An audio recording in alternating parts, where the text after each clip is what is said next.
Rolling Stones have reportedly scrapped their proposed 2026 tour, with the decision said to stem from Keith Richards' worries that his arthritis would make the demanding schedule too much to endure.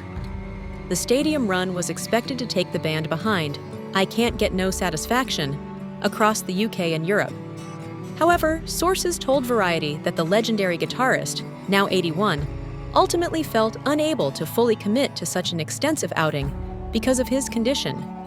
According to reports in the British press, the band have recently wrapped up work on a new album and had been lining up a tour to support it, although neither the record nor the live dates have been officially confirmed by the group.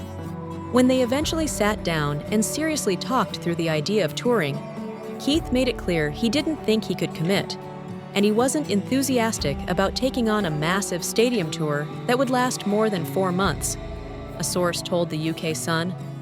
Another insider added that plans to tour earlier this year also fell through.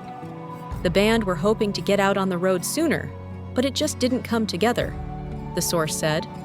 It's disappointing for fans, but the Stones will return to the stage when the time feels right for them. Their most recent tour consisted of 20 shows across North America over a 3-month stretch.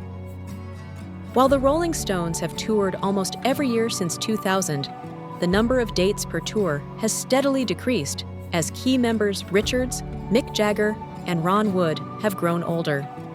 The band lost original drummer Charlie Watts in 2021 when he passed away at the age of 80.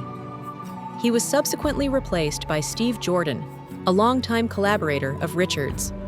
Richards, who turns 82 on Thursday, has previously described his arthritis as benign, though he has acknowledged that it has required him to adapt his approach to playing guitar.